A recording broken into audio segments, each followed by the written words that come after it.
Activism, student politics और फिर jail और अब फाइनली देश की सबसे पुरानी पार्टी यानी कि कांग्रेस में एक बड़ी जिम्मेदारी, कांग्रेस की CWC में एंट्री।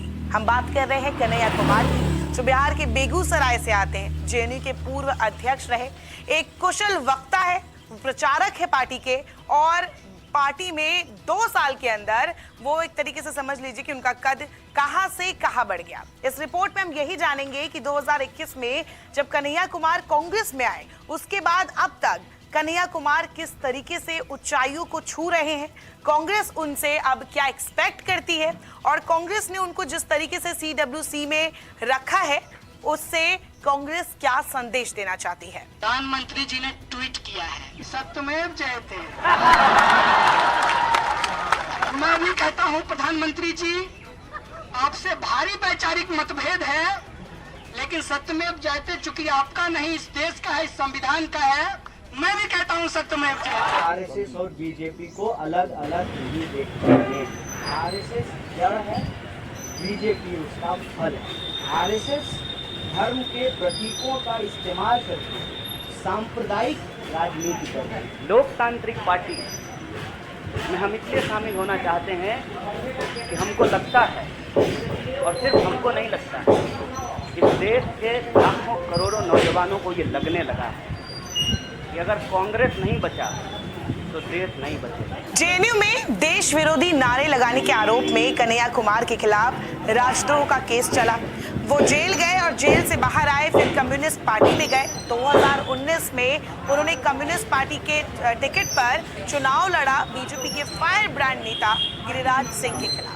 वो चुनाव हार गए, लेकिन यहाँ से उनकी कांग्रेस की जर्नी शुरू होती है, क्योंकि 2021 में वो कांग्रेस में शामिल हुए, और कांग्रेस में जैसे ही वो शामिल हुए, उनका पहला जो स्पीच था, उन्होंने यही कहा था कि इंडिया को चाहिए भगत सिंह वाला साहस, महात्मा गांधी वाली यूनिटी और BR अम्बेडकर की समानता वाली सोच। और इसी स्पीच के बाद कन्हैया कुमार लगातार कांग्रेस में उनका जो कद था वो बढ़ता चला गया। कहा जाता है कि कांग्रेस में कन्हैया कुमार को लाने वाले राहुल गांधी ही थे।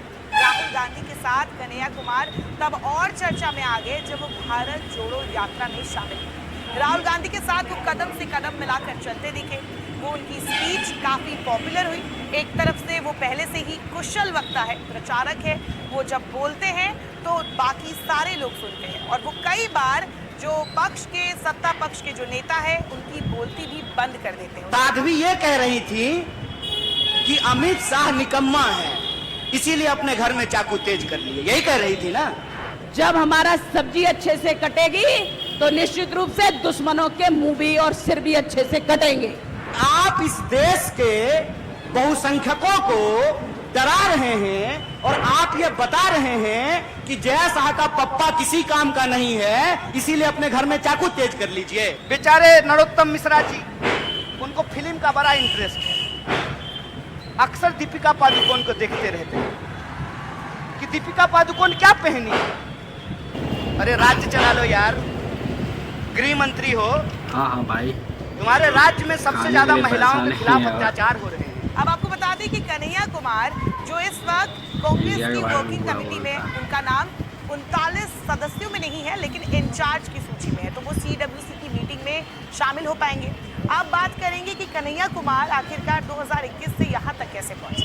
भारत जोड़ो यात्रा इसमें सबसे बड़ी भूमिका निभाता है। कहा जाता है कि भारत जोड़ो यात्रा में कन्हैया कुमार ने रणनीति बनाने में भी काफी मदद की थी। कन्हैया कुमार के बारे में कहा जाता है कि वो भारत जोड़ो यात्रा में जयराम रमेश हो या फिर गहलोत, तो बड़े चेहरों के साथ वो देखे गए, वो बोलते हुए देखे गए, और उनको लोगों ने सुना भी। आप मुझे बताइए, जो महिलाएं ये कह रही थी कि बृजभूषण जी ने कुछ नहीं किया, रह पाएंगी बृजभूषण के साथ, जीवन बिता पाएंगी उसके साथ? भारत जोड़ो यात्रा के बाद कन्हैया कुमार को एक बड़ी जिम्मेदारी दी गई, उन्हें NSUI का राष्ट्रीय प्रभारी बनाया गया। इसके बाद अटकलें थी कि क्या उन्हें राज्यसभा भेज दिया जाएगा, ये भी खबरें थी कि उन्हें दिल्ली या फिर बिहार का प्रदेश अध्यक्ष बनाया जा सकता है, लेकिन ये सारी बातें फिलहाल के लिए अफवाह साबित हुई। 2021 में जब कन्हैया कुमार कांग्रेस में शामिल हुए थे तो BJP के स्पोक्स पर्सन गौरव भाटिया ने क्या कहा था, आप खुद सुनिए। टुकड़े टुकड़े गैंग के सदस्य भी कांग्रेस पार्टी में ही जा रहे हैं, ये स्वाभाविक बात है। अफजल गुरु हम शर्मिंदा हैं, तेरे कातिल जिंदा हैं। जिन्होंने ये नारे लगाए उनके साथ कन्हैया कुमार खड़े थे। अदालत में अभी भी केस चल रहा है और राहुल गांधी जी कन्हैया कुमार के समर्थन में खड़े थे। खैर बीजेपी अब भी कांग्रेस को कन्हैया कुमार को सीडब्ल्यूसी में शामिल करने को लेकर घेर रही है। बिहार बीजेपी के नेता प्रेम रंजन पटेल ने कहा है कि कांग्रेस तुष्टीकरण से ऊपर नहीं उठ सकती, जिस पर देश के खिलाफ नारे लगाने के आरोप लगे थे, जिस पर राजद्रोह का केस चला था, उसे सीडब्ल्यूसी में शामिल करना ये साबित करता है। हालांकि एक सवाल है जो राजनीतिक जानकार अक्सर पूछते हैं कि आखिरकार कन्हैया को बिहार की राजनीति से क्यों दूर रखा गया, उन्हें राष्ट्रीय राजनीति में एंट्री कैसे मिली। तो इसमें भी एक बड़ा रोल ये है कि जैसे बिहार में महागठबंधन की सरकार है, वहाँ तेजस्वी है, वहाँ के उप मुख्यमंत्री, उनकी बराबरी अगर कोई कर सकता है वो कन्हैया कुमार है। तो ये क्लैश ना हो, शायद इसीलिए कांग्रेस ने उनको बिहार से फिलहाल के लिए दूर रखा है। लेकिन कहा यह भी जा रहा है कि 2024 के लोकसभा चुनाव में कि हो सकता है पार्टी कांग्रेस के टिकट पर कन्हैया कुमार को गिरिराज सिंह के खिलाफ मैदान में उतार दे। तब देखना होगा कि कन्हैया कुमार कैसा परफॉर्म करेंगे। लेकिन हालांकि पिछला चुनाव अगर देखेंगे तो उसमें कन्हैया कुमार को